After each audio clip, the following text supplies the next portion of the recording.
Hello, welcome back to another episode of Aarontorium. Today's talk is going to be on ways of improving train throughput and also showing off and trying to get an understanding of an issue that I like to call compounding blockage. So to start off with, what we have is a simple train network. We've got 3 stations. There are 2 trains programmed to go to this station and then over to this one. And then there's 1 train that wants to go from this station and then over to this one. And so it might look pretty ordinary, but if we turn on show rail paths, some performance issues might become a lot more obvious. So we can see a lot of the time trains are waiting. They've selected the path that they want to go down, but they won't choose to make any progress down that path because there's currently another train in that block. So they're going to wait until that block is clear before they try and start rolling through it. So the simplest way to fix a problem like this is we can take our tracks and we can start just adding multiple chunks to it. And for tracks that are like miles long that go on further, this is actually, all things considered, this is a very short train track. For longer train tracks, this is almost definitely something you'll want to do. So now what we have is a system where trains, basically as soon as they want to start rolling onto a track, it's totally fine, even if there's another, if they want to start rolling down a particular length of single track, it's fine because, there's enough blocks in there that it can fit multiple trains at different points. So without knowing it though, we've just introduced a very complex and insidious problem into our rail system.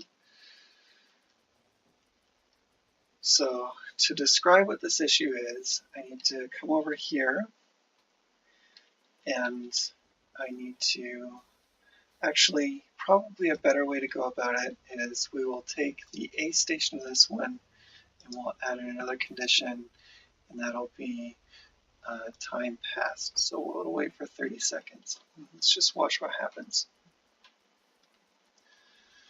So what this is going to simulate is basically 1 train is stuck at a particular station loading. It might actually even be stuck indefinitely. Perhaps the conditions for this train station could never be met because of some issue somewhere else in the factory. So now what we have here is a situation where 1 train is going to wait until 30 seconds at this station. The next train wants to get into the same station, but now has to wait for 30 seconds. And this to me is acceptable that these 2 trains, that this train would have to wait until this was done. However, what's unacceptable and what is somewhat unexpected is that this 3rd train has nothing to do with the other 2, and yet it is also forced to wait. And if this block was indefinite because of some broken aspect somewhere in the factory, then this part of the production would also be indefinitely broken. So this is exactly what I mean by compounding blockage.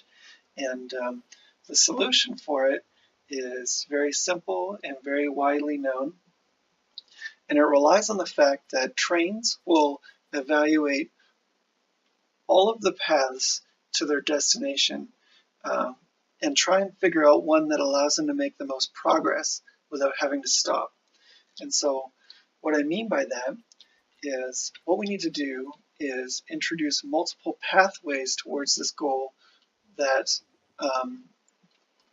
our trains coming in here can take and queue up without blocking the pathway for other trains. So in general, this is called a stacker. And what I'll do is I'll get rid of this guy. We'll disable him for now. And we'll go and we will create an alternate pathway. Actually, I'll start the pathway from here.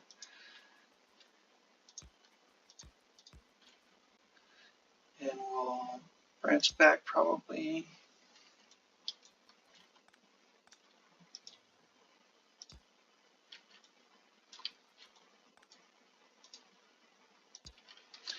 here. Now what we'll do is we need to add some chain signals to this side. This chain signal is probably unnecessary. And here's where it branches, where a train could take one or the other, and so one path or another path, and at least one of these paths will stay open, even if one train never actually makes it through to the other side, unlike our ones that are in parallel, where all trains have to make it through in order for the path to remain clear. So I'll add a couple of these guys, and then I'll start this train again.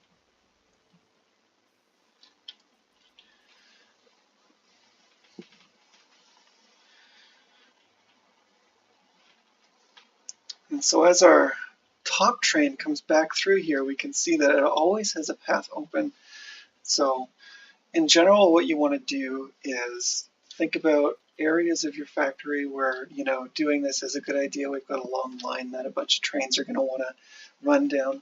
We're going to want to break it up into multiple sections.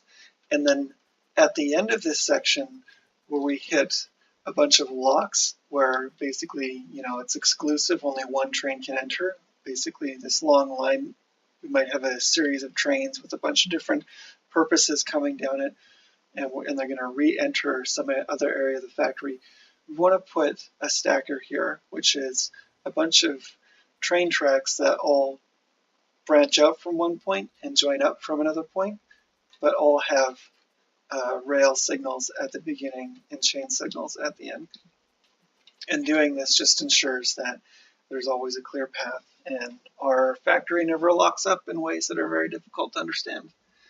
All right, hopefully this gives you some ideas for how to improve your factory.